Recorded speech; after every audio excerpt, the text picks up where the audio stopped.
Gabi po sa lahat, mga kaibigan.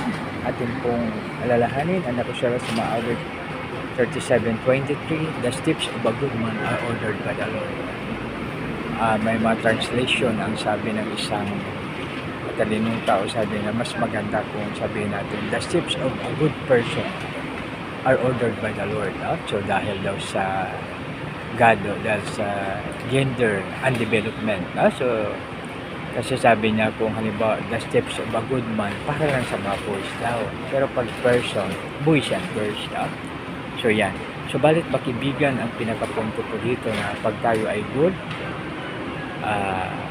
ang ating mga hakbang ay gagabayan ng ating Panginoon.